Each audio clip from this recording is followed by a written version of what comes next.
Welcome to Here You Go. Here You Go is a project I started in order to present media that has been created or enhanced with AI. The project is primarily for my own entertainment and experimentation, but feel free to like and subscribe if you enjoy it too. And now for the presentation. Jupiter Found by Robert F. Young is a science fiction story set against the backdrop of the harsh and tumultuous environment of Jupiter. The story explores themes of identity, autonomy, and the human condition through the lenses of artificial intelligence and existential questions. The narrative revolves around the character 8M, a mining, adapting neoprocessor, M.A.N., who reflects on his past life as John Sheldon while he operates on Jupiter's surface, aiming to establish a human colony in partnership with a female counterpart, EV, who is a Weld Operating, mining, adapting neoprocessor, W.O.M.A.N. The plot unfolds as 8M is tasked with constructing a base on Jupiter, where he finds himself unexpectedly paired with EV, whose efficient capabilities surpass his own. Jupiter Found by Robert F. Young. Godhead can be more than a guilt complex growing out of the knowledge of good and evil. It can also be a sense of fulfillment that comes from the ability to create. 8M sunk a new shaft, lowered his skip arm into it, and scooped up huge handfuls of iron ore into his blast furnace belly. Around him swirled the grayish murk that passed for an atmosphere on Jupiter. Dislodged pebbles, propelled by the rampaging wind, pelted ceaselessly against his metal hull. The temperature stood at -169 degrees Fahrenheit. A picture of himself of old sitting at a roseate fireside flashed upon the screen of his memory. It was superseded by a picture of a pretty girl walking down a springtime street. Resolutely he ignored both sequences. They were remnants of an old movie that had been written around a young man named John Sheldon, and John Sheldon was dead. 8M, née John Sheldon, chased the ore with several skiploads of limestone and coke from his stock stomach. Then, his blast furnace belly replete, he stopped to rest. But not for long. The ingots from his last hearth heat were due to be removed from his soaking pits in a few minutes, and he could not let them overstay their time. The life of a M.A.N., Model 8M, was not an easy one. But then, he had known that when he had bequeathed his brain to the company, he was not sorry. Far better to build bases on the wind-torn surface of Jupiter than to lie in cold and eternal oblivion beneath the unheating surface of Earth. And there was the longevity factor to be considered too. As a man, even if he had lived, he probably wouldn't have reached the age of 90. As the first M.A.N., however, he might very well reach the age of 950. A patriarchal age indeed, but, unlike the patriarchs of old, he would have no sons and daughters to carry on after he was gone. The message that he had been momentarily expecting from the orbiting Raphael came through. His transceiver picked it up, converted it into thought, and relayed the thought to the ganglionic sealed unit that encased both his transplanted brain and the nutrient solution that sustained it. Model EV just dropped. We'll shoot into your area any moment. Good, 8M pulsed into the transmitter. Building a base the size of this one is no job for one M.A.N. You are hereby notified, the Raphael went on, that W.O.M.A.N and Odor Developments, Incorporated, has informed us that one Lawrence Dickens, discharged several months ago for rebellious conduct detrimental to the company's good name, has started up an advanced construction corporation of his own and may try to sabotage the base in an attempt to obtain W.O.M.A.N and Odor Development's Earth government contract. The Raphael's matter detector indicates that there is another overseer ship in Jovian orbit, and it is possible that Dickens may already have shot one of his mining, adapting neoprocessors into your area. If so, you will recognize it by its greenish-yellow coloring. Its model designation is W.O.M.A.N, and Dickens himself will be the operator. You are hereby advised to stay on your toes. My tracks are the best I can do, said 8M Riley. The company frowns on levity, the Raphael said sternly, and signed off. Annoyed, 8M activated his transperipheral vision. The company frowned on too many things, if you asked him. Sometimes it even frowned on free will. Consider, for example, it's going to all the trouble and expense of creating a self-sustaining, self-reliant mining, adapting neoprocessor like himself, and then arbitrarily forbidding him, on the pain of death, to use ignite an iron-like or endemic to Jupiter in any of his melts. He should have been permitted to make his own decision in the matter. Certainly, if the ore had proved to be injurious to his system, he would have ceased using it at once. There had been no need for the company to forbid him to use it. He was a W.O.M.A.N, not a little child. The rotating transperipheral beam relayed more murk to his retinal screen, more desolation. Jupiter was a place of constant atmospheric turmoil and treacherous terrain. A human being, using the body God gave him, could not exist anywhere on the surface without the protection that a base afforded, and as a consequence, the base had to be built beforehand. All previous attempts had failed, and 8M represented mankind's last hope of ever colonizing the planet. If he failed, the project would be abandoned, and Jupiter's rich resources would be allowed to remain in their native state. Thus far he had succeeded after Herculean efforts in laying the foundation. Now there remained the building of the base proper, and for this he was to have a helpmate. Lord knew, he needed one. While he was waiting for the EV to contact him, he removed the ingots from his soaking pits and began processing them into structural steel. As a W.O.M.A.N, he left much to be desired. He was excellent for mining, and his blast furnace belly functioned admirably, but his open hearth lacked sufficient tonnage capacity and was much too slow in turning out heats, while his blooming, roughing, and finishing mills were inadequate for the task on hand, not because the internal area devoted to them was too limited, but because the available space had not been put to maximum use. The same objection held true for his continuous mills, and as for his parts replacement shop, he sometimes wondered whether he would last out the 950 years guaranteed him by the company after all. He had just started the glowing ingots through his blooming mill when the EV's voice came through the thought converter, EV to 8M. Drop completed successfully. Am awaiting your directions. This is 8M. Keep sending, and I'll home in on you. Continuing his internal operations, he set off over the ragged gray hills that characterized the local terrain. Around him, the wind howled in cold and unrelenting fury, but with his hull audios turned way down, he hardly heard it. He hardly heard the crunching of his huge caterpillar tracks either, or the rat-a-tat-tat of the wind-borne pebbles against his metallic body. At length his transperipheral beam picked up the EV. The machine was no more than an indeterminate gray shape at first, but gradually, as he grew closer, it resolved into a trim, streamlined unit considerably smaller than himself. He saw instantly that it was a new model. Its tracks were relatively narrow, and there was a delicate aspect about them. Its mining section was much narrower than his own, while its blast furnace section was slightly smaller. The open hearth section, however, was comparatively enormous, and put his own to shame, while the flanks of the processing mills and parts replacement shop contracted smoothly rather than unevenly, as did his own to the terminus compartment where the nuclear power plant was located. A less powerful W.O.M.A.N than himself, certainly, but perhaps a more efficient one. He would see.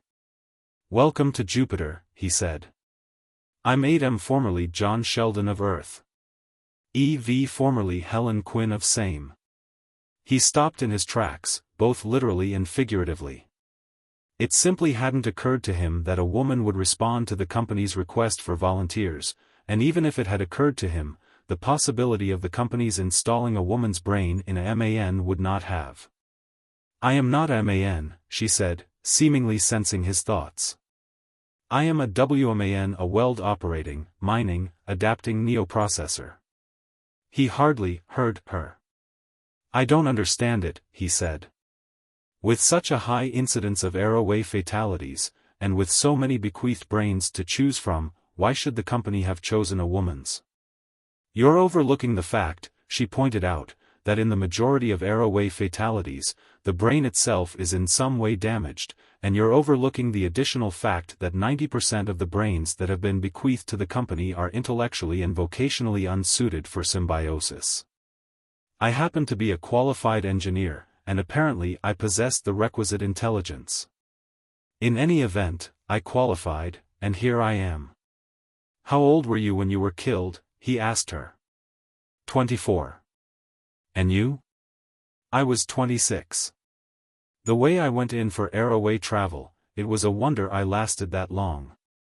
He was thoughtful for a moment. Then, I wonder if we got ourselves killed deliberately. Probably. Most airway drivers do. And yet we hunger after immortality. It's a paradox, isn't it? He realized to his surprise that he rather liked her. What will you do after the base is completed? He asked. Help you build the next. The whole project will be abandoned if we don't show results on this one. Did they tell you that? Yes, they told me. As the first W.O.M.A.N and W.O.M.A.N, we're Gorman and Oder Development's last hope.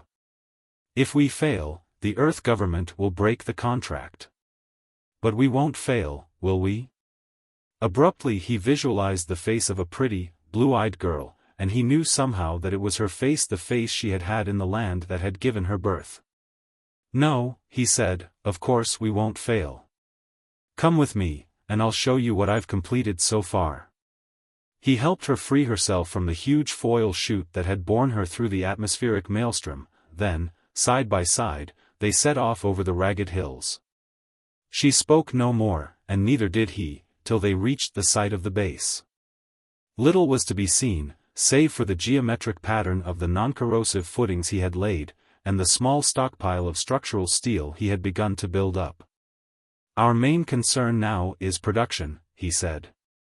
What's your maximum open hearth output, EV? 300 earth tons a day. He was dumbfounded. Why, I can only turn out 125. I was specially built, she said proudly. The company foresaw the need of me long ago. But your mining operation will hold you up, and so will your pig iron output. Your skip arms aren't strong enough, I can tell that just by looking at you. No, but yours are. For all its vaunted powers in allied fields, W.O.M.A.N is mainly a mining machine, whereas a W.O.M.A.N is intended primarily for melting, processing, and creating. You can mine much faster than you can melt, I can melt much faster than I can mine. Therefore, it is the company's wish that we work as a team. From now on, you will charge my open hearth in addition to your own. For that reason I was created with an exterior charger door, while you were created with an exterior charger keel. Haven't you ever wondered what the additional appendage was for? 8M sighed.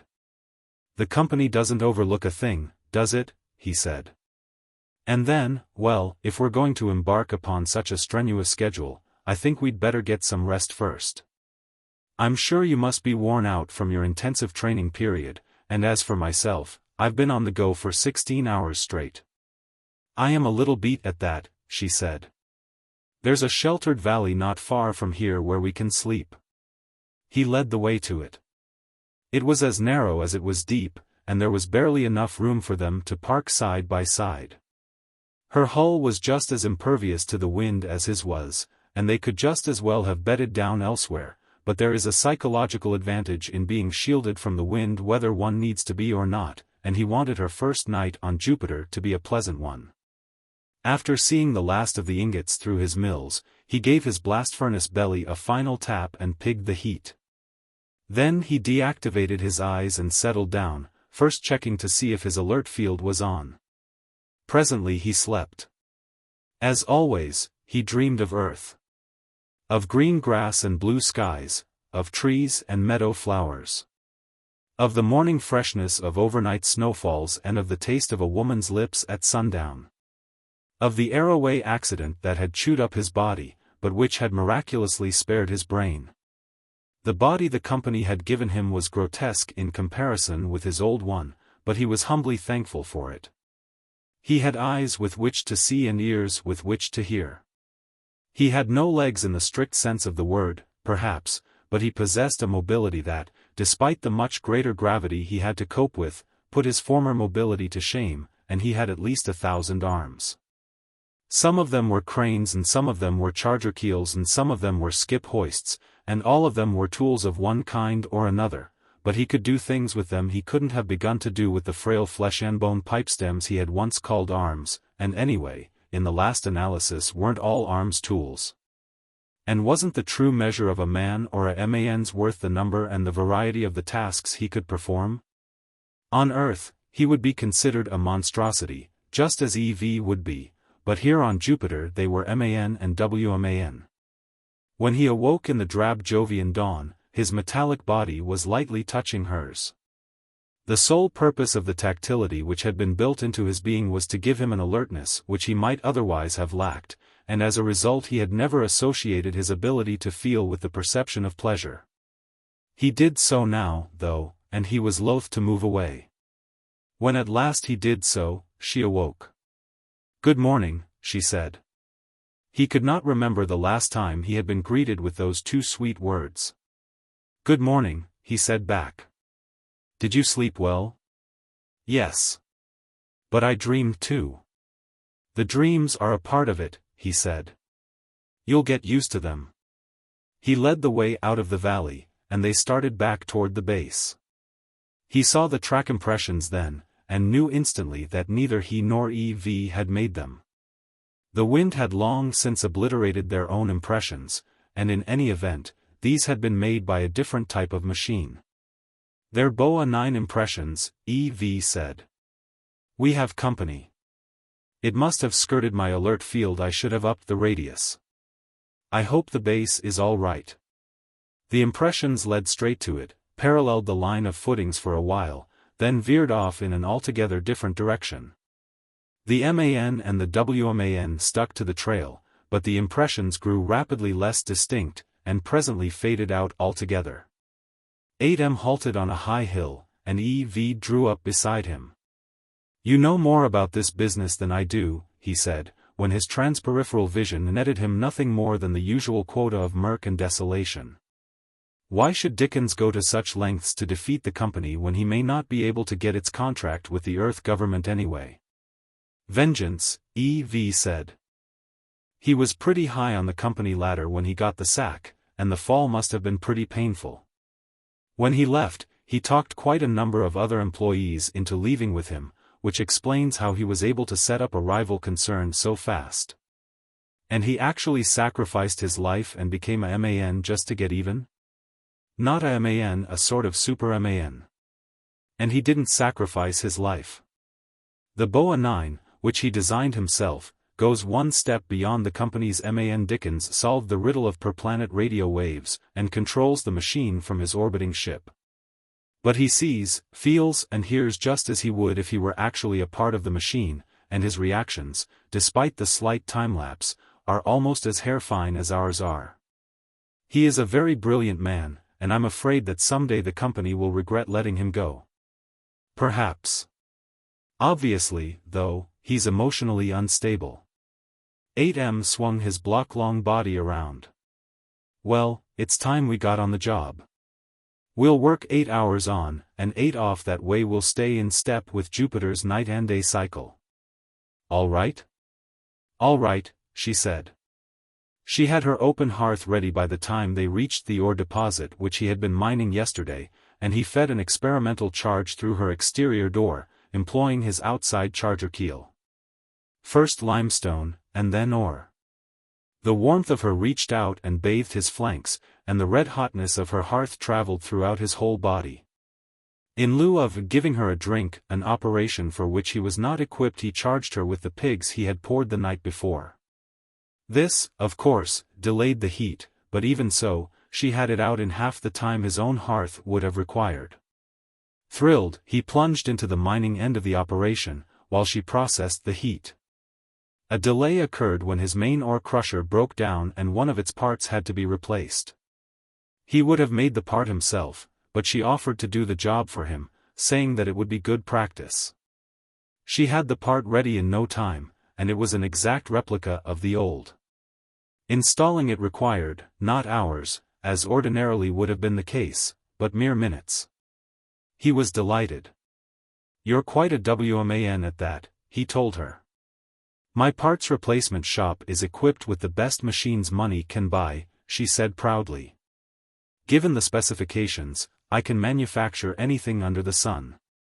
She paused, and a wave of sadness reached out and touched his hull perceptors. Except, yes. Nothing, she said. Shall we get back to work?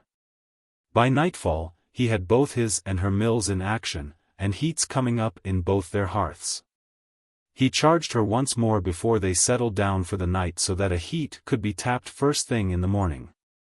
A feeling of contentment such as he had not experienced since becoming a W.O.M.A.N came over him as he rested beside her in their valley bed, but he did not permit it to lull him into a concomitant feeling of security, and after deactivating his eyes, he extended his alert field to maximum radius. If the W.O.M.A.N tried any tricks, he would at least have forewarning. The W.O.M.A.N did not, however, and the night passed without incident. 8M began mining operations as soon as they reached the ore deposit, while EV poured and processed the heat which she had nursed during her sleep. The stockpile of structural steel was growing visibly now, and in a few days they would be able to shut down their systems and begin erecting the first level of the base. Oddly, 8M found the prospect dismal, rather than cheering, and he was at a loss to understand his apostasy. Late that afternoon, when he was charging EV for the third time that day, the W.O.M.A.N put in an appearance. 8M picked it up on his transperipheral beam long before it reached the immediate vicinity, but he did not cease operations, and he was still hard at work when the big yellow machine descended the nearest hill. It stopped in its tracks. The charge completed, 8M turned. "This is company property," he said. "I advise you leave immediately." "This is anybody's property," the thought came, "and it will remain anybody's property until such time as a practical base is established. At the moment, you're a long ways from establishing anything of the kind." And then, unexpectedly, "What were the two of you doing a minute ago?" "Working," 8M said. "What did you think we were doing?" For a while the W.O.M.A.N didn't say anything, and 8M got the impression that it or, more accurately, the orbiting controller was deep in thought. When it finally did speak, it addressed EV. "How beautiful are thy feet with treads, O prince's daughter," it said, and turned and rolled away. 8M stared after it till it faded from his transperipheral vision. "What did it mean?" he asked. I'm not sure," EV said. And then? Hadn't we better get back to work?" They resumed operations, and got out 2 more heats prior to nightfall. As before, he charged her before they went to sleep so that a heat would be ready first thing in the morning. She moved in very close to him, and the awareness of her was almost more than he could bear. The next morning he reported their progress to the orbiting Raphael.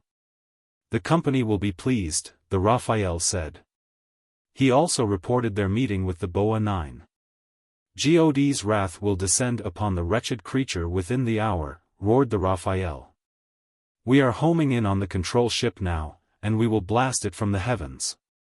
The W.O.M.A.N, however, was still alive and kicking that afternoon.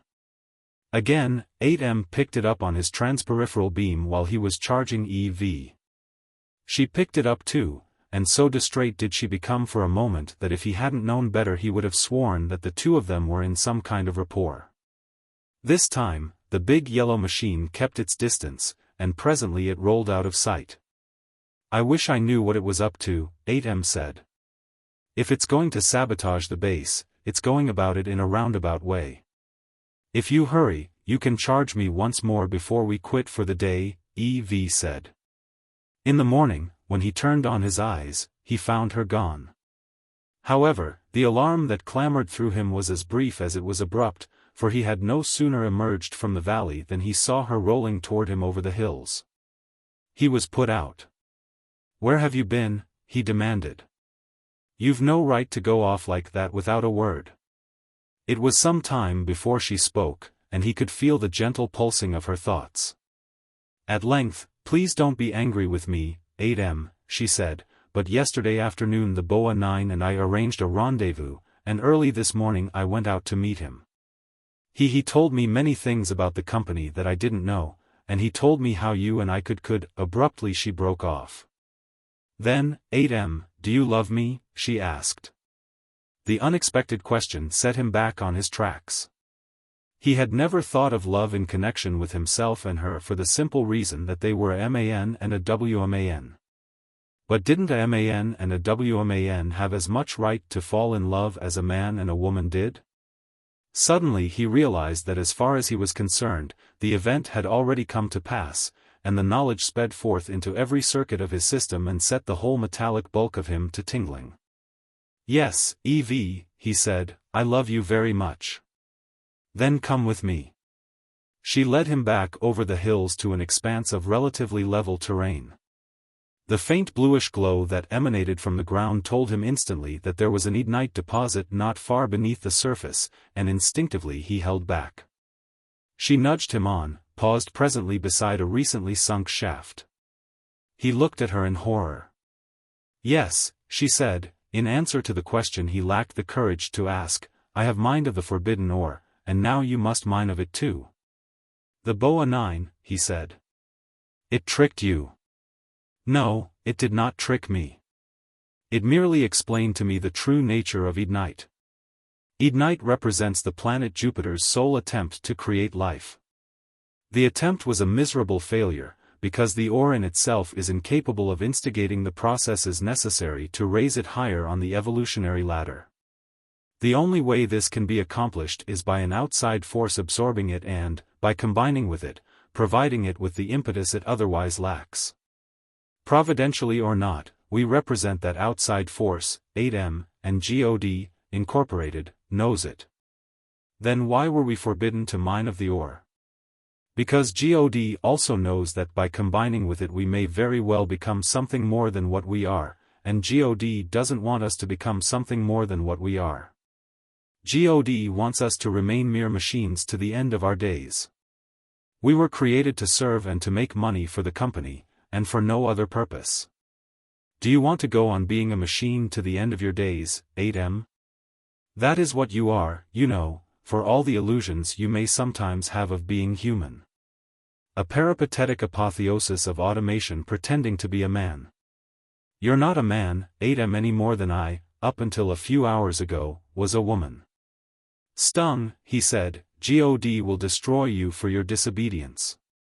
God will not destroy me. Even the company, powerful as it is, cannot run the risk of dropping an atomic or a hydrogen bomb on a planet about which as little is known as this one, and that is the only way I can be destroyed or you either, for that matter, since we represent an experiment that failed and which will not be attempted again. Dickens will not try to obtain a contract he never intended to in the first place. He swore to me that his sole purpose in establishing a rival concern was to thwart God. So mine of the ignite, 8M. You must, for now that I have mind of it, you have no other choice. What were the lines? Dimly, they came back to him. I feel the link of nature draw me, flesh of flesh, bone of my bone thou art, and from thy state mine never shall be parted, bliss or woe. Yes, it was as true now as it had been that other time. He lowered his skip arm into the shaft, crushed the glowing ore and scooped great handfuls up into his blast furnace belly. Suddenly, delight at defying God, Inc., coursed through him, and he seized more ore and dumped it into charger pans and fed them into his hearthbath. He prepared a charge for Evie, and when he turned toward her, she was waiting. He felt the warmth of her, the wanting, and the wanting awoke reciprocal wanting. Flames leaped up with the first charge, played weirdly over their joined metallic bodies. Steel of my steel, he thought. Melt of my melt. Days later, foraging for ore with which to build their homestead, they came upon the abandoned W.O.M.A.N. The footings of the neglected base had already been covered by the rampaging wind, and the Raphael had departed earthward. God's wrath over their dereliction had known no bounds, but all God had been able to do in the way of retribution was to set up a self-maintaining force field around the ignite deposit. On Jupiter, however, there were many Edens.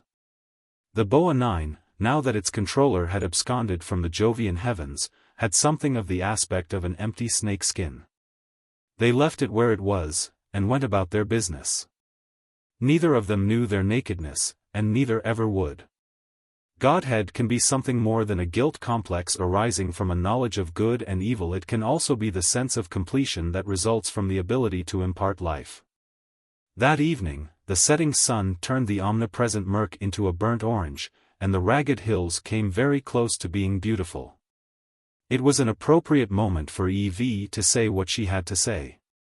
Not long thereafter she brought forth into the light of day the first child born of M.A.N. and W.O.M.A.N, and life at last took root on the fifth planet from the Sun. End of Jupiter, found by Robert F. Young.